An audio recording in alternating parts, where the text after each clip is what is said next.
दिने राज्य को एवं राज्यर लोकों को सुरक्षा देउता से बाह्य शत्रु आक्रमण रक्षा करुला मात्र एबे निजे लड़ुछि सुरक्षा उपयुक्त रक्षणाबेक्षण अभाव ध्वंसस्तूप पलटि गला पूर्व भारतर प्राचीन एवं बृहत्तम रायबणिया दुर्ग अतीत अफगान मोगल एवं मराठा आदि बाह्य शत्रु आक्रमण को प्रतिहत करिबारे सुरक्षा कवर साटी बालेश्वर रायबणिया दुर्ग जार उभय पौराणिक एवं ऐतिहासिक गुरुत्व रही पश्चिमबंग सीमांत ए दुर्ग एकता पूर्व भारतर शेष स्वाधीन दुर्ग थिला अनेक ऐतिहासिक घटनार मुकसाकी पलटि रायबणिया दुर्गर रक्षणाबेक्षण सहित इस स्थान को पर्यटन मानचित्र में गुरुत्वपूर्ण स्थान देवाक दाबी होछि जहाबे असुरक्षित एवं अवहेलित अवस्था आसतु रिपोर्टर स्पेशल आज जलेश्वर देखा रायबणिया को नहीं ए स्वतंत्र रिपोर्ट।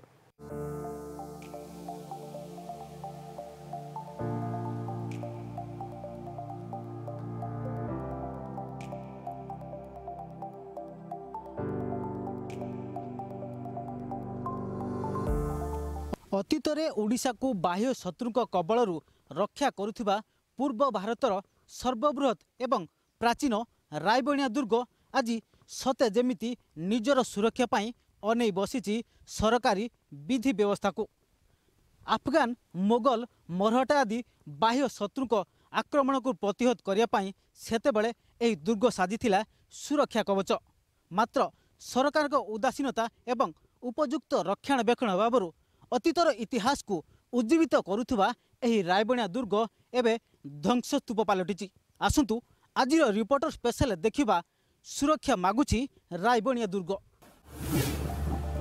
बालेश्वर जिला सदर महकुमा ठारू 65 किलोमीटर दूर आउ जलेश्वर ब्लॉक मुख्यालय ठारू दूरता होछि मात्र 14 किलोमीटर।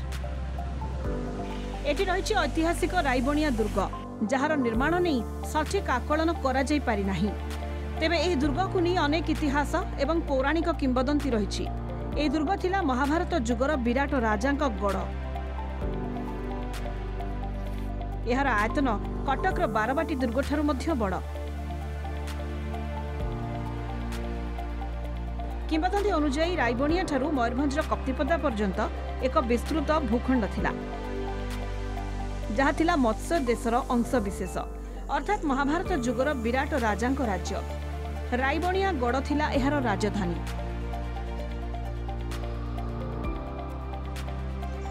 जेउठारे पांडव पांच भाई द्रौपदी को धरी गोटे वर्ष अज्ञातवास करथिले विराट राजांक अधिष्ठात्री देवी श्री किचकेश्वरी एही दुर्ग मध्यरे पूजित हेउथिले।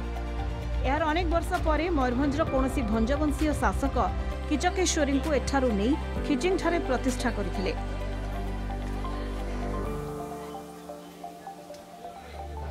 वर्तमान जेउठारे मां गड़चंडी पूजा पाउछंती तार पश्चात भागरे थिबा एक भग्न गृह थिला श्री किचकेश्वरी मंदिर। रायबणिया दुर्गर तीन पार्श्व को सुवर्णरेखा नदी घेरी रहितिबा बेले केवल पश्चिम दिगरे स्थलभाग सहित जोगाजोग थिला किंतु एही पश्चिम दिग मध्य निघंज जंगल रे परिपूर्ण रहितिला सेथिपई बाहर शत्रु आक्रमणरू बा सुरक्षा दृष्टिरू यह थिला अधिक निरापत्ता पाई सबठु भल स्थान। सुवर्णरेखा नदीर उभय पार्श्वरे घाटी एवं गड़गुड़िकर प्रतिरोध को अतिक्रम करी दुर्ग को आक्रमण करने सहज नथिला। दुर्ग भितर चलुथिबा सामरिक प्रस्तुति संपर्क में शत्रु पक्षों को आदौ किछि भी जଣା पड़ु नथिला। पौराणिक वर्णना अनुसार रायबणिया दुर्ग दैर्घ्य और प्रस्थरे 4 योजन बा 12 वर्ग माइल विशिष्ट थिला। एथिरे 5000 सैन्यक सह युद्धरे सिद्धहस्त असंख्य घोड़ा और हाथी मध्य रहिथिले। दुर्गर चतुर्दिगरे क्रमान्वये सुगभीर गड़ खाइथिला। ऐतिहासिकଙ୍କ मतरे 1238 रु 1264 ख्रीष्टाब्द मध्यरे पदातिक हस्ती एवं अश्वारोही सैनिक मानक प्रशिक्षण केन्द्र थिला एही रायबणिया गड़। एही दुर्ग सेतेबेलर उड्र राज्य को सुरक्षा जोगाउथिला। ओडिशार सीमांत को रक्षा करिया पई ए दुर्गर भूमिका बहुत थिला। ये दुर्ग गोटे ऐतिहासिक स्थान पर्यटन स्थान एवं प्रत्नतात्विक स्थान दृष्टि अति गुरुत्वपूर्ण। यार विकास शीघ्र होगा उचित। पाचेरी गुड़िक पुनरुद्धार होवार अच्छी एवं द्वार गुड़िक जो पत्थर बंध द्वार थिला से द्वार रु बहुत लोक पत्थर नहीं पड़ुंट से गुड़िक रक्षा करा जाकि पुणी आउ थे द्वार गुड़िक पत्थर द्वारा तैयारी करा जाऊ। निजर अभिमत प्रकाश करुचे गोटे जन आंदोलन कलिया भली अवस्था को आसीचे एवं से भाव में जिते जी संस्कृति मंत्री होती जिलापाल अच्छा बा आमर विधायक अच्छा समस्त को आम ए दिगरे पदक्षेप नापी अनुरोध करूँ एवं से मैंने जी नौकरी से पूरा नहीं ना कहीं नुहे नौकरी किंतु हे तो आशानुरूप होना पुनरुद्धार करने बारंबार खाली कागज कलम कहु सबुठ दुख और परितापर विषय संस्कृति और पर्यटन विभाग मंत्री होती आम जिलार लोक एवं विधायक से रायबणिया अंचल जी जत्नवान हवा कथा ताकू इको टूरिज्म घोषणा करी रायबणिया गड़ और लखननाथ को संयोग करी जदि करा टूरिस्ट माने आसते एवं अनेक छात्र माने नृतत्वविद छात्र जो मैंने आंथ्रोपोलोजी पढ़ुंट से मैंने रायबणिया गड़ू अनेक पौराणिक तत्व बाहर करें आम मैंने जलस्वर भाषी हिसाब से डिमांड करुचु जे ये जो विधायक अच्छा सी भी चारि थर विधायक है से भली किसी आखि दुसिया काम से करना दुर्गर उन्नतीकरण बाबद किसी करना तेणु से दुर्ग को किमिति उन्नतीकरण करा एवं पर्यटन स्थली जमीती लोक मैंने जाइकी सेठी तार मजा नहीं पारे से भाव दृष्टि देले आमे खुशी हो। ओडिशा और पश्चिमबंग सीमांत दुर्ग एकदा पूर्व भारतर शेष स्वाधीन दुर्ग थिला।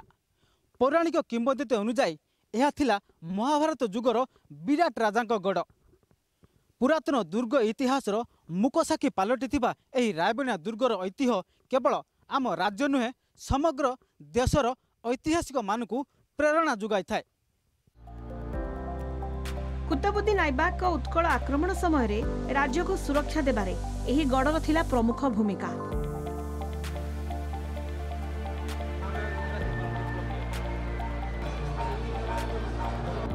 कुहा जाए कि राजा अनंग भीमदेव तृतीय राजत्व काल 1191 ख्रीष्टाब्द महमद घोरी भारत आक्रमण करथिले।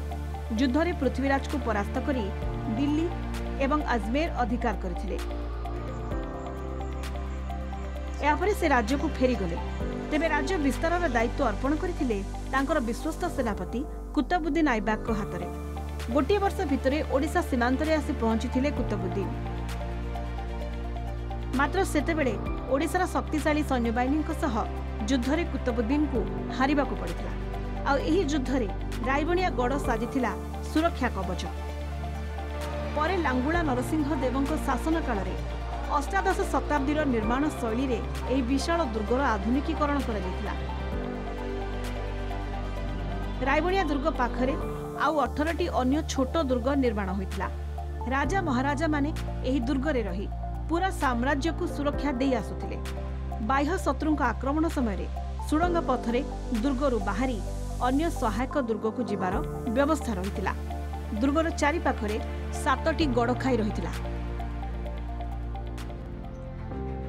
एबे रायबणिया दुर्ग को केंद्र करी प्राय 10 माइल दूर जाए अनेक कीर्तिराजी पत्थर खोदित मूर्ति विक्षिप्त भाव में पड़ी रही।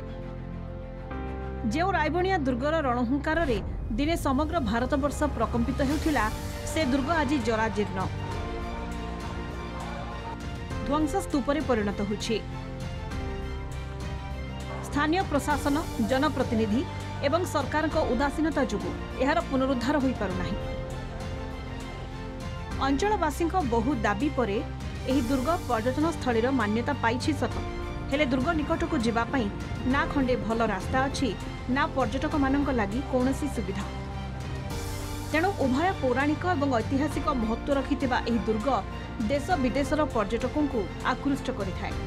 मात्र एठाकू आसुथिबा पर्यटक मानक पई मौलिक सुविधा ही नाही। एठारे भित्तिभूमिर आखिदृश्य विकास होई पारि नाही।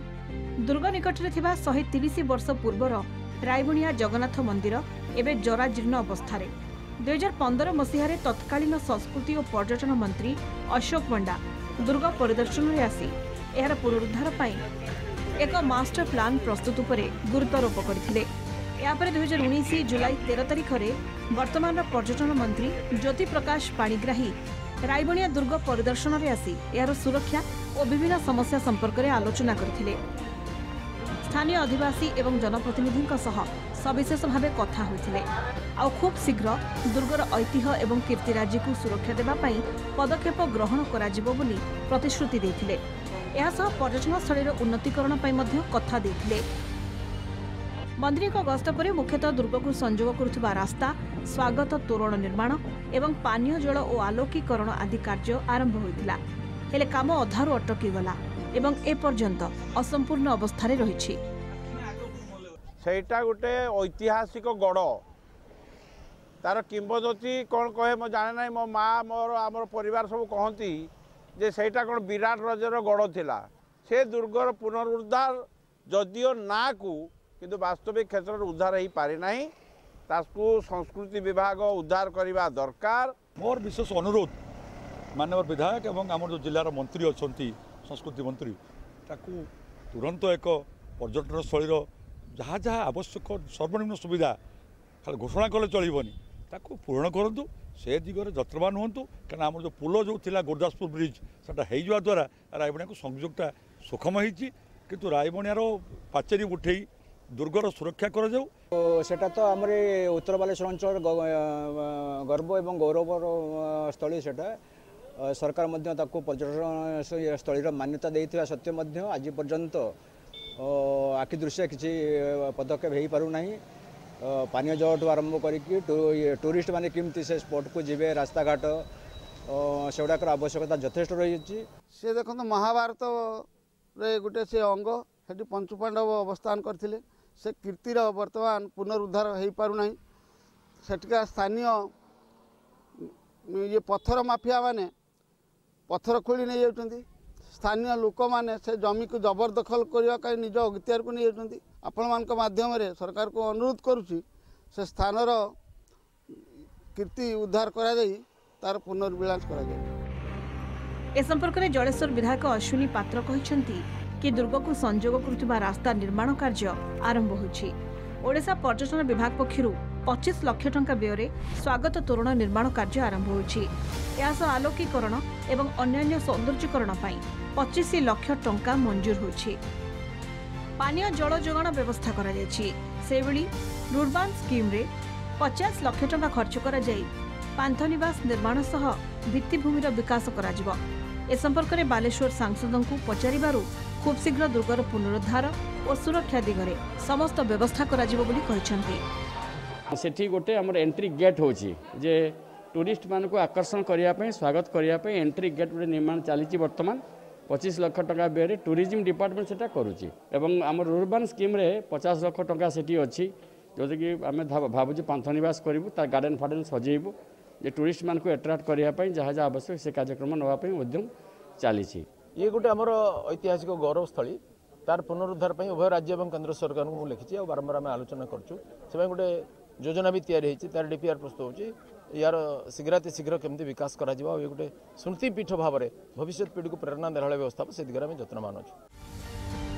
अतीतर यह कीर्तिराजी अवहेलित अवस्था पड़ रहा वर्तमान पीढ़ी अत्यंत दुर्भाग्यर कथा कारण अतीत होउछि आमर परिचय आउ सेही परिचय को न भूली आम पूर्वपुरुषों महान गाथा को लोकलोचन को आनिबा निहाती आवश्यक। तेणु प्रत्नतत्व विभाग ए दिगरे व्यापक पदक्षेप नेबार आवश्यकता रही बोली गवेषक माने मत देइछन्ति जा फल विश्व पर्यटन मानचित्र रे स्थान पाई पारंता एही पुरातन ऐतिह्य।